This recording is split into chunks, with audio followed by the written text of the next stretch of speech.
Yan mga kalodi, eto update na natin ulit itong ating bahay ng aking pamangkin. Eto mga kalodi, nakabili na siya ng pintuan. Yan pintuan. Punta tayo rito sa ano niya, dito sa harapan. Ayan mga kalodi, eto yung sa kwarto na pintuan.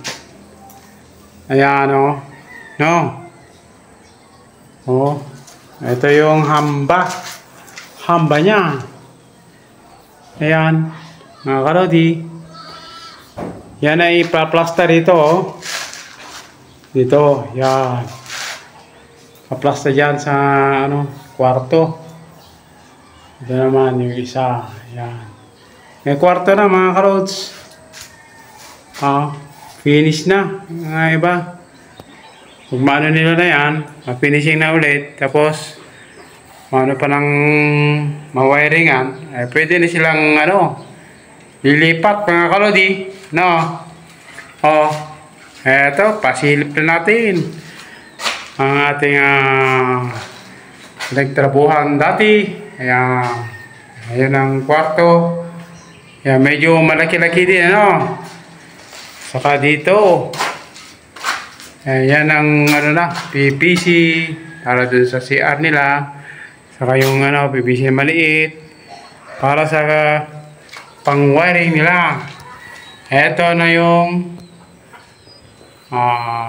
ginagawang itong eto, pasukin na natin mga kalodi. Pasok!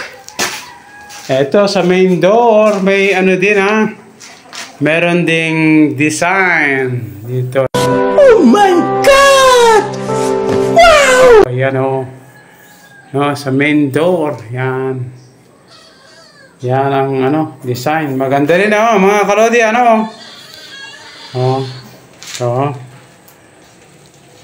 Yan, ito mahogany yata to. Mahogany daw. Pero sa tingin ko mas maganda yung yung yung Gemelina, kasi makinis, makintab pa mga kalods. Yan. Dito rin sa ipapasukat pa nila to. Isusunod na itong mga ito sliding door do. Yan sliding door. Yan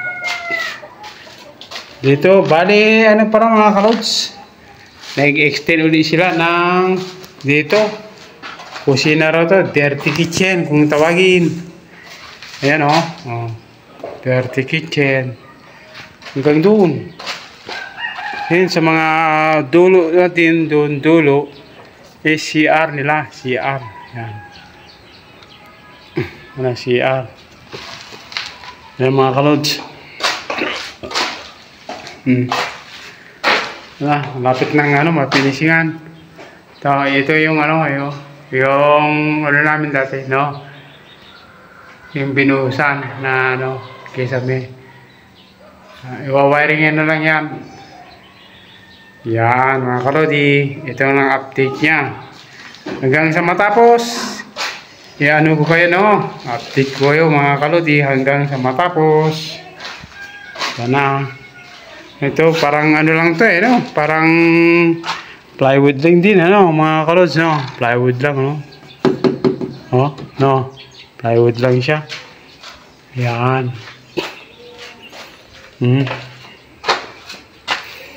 Plywood lang pero okay na yan. Ayan yan. Ayun. Thanks for watching mga kalodi. Ayan na ang kabuuan ng kanyang bahay. Yan to ang harapan. At ito yung magiging gate din nila mga kalods. Yan.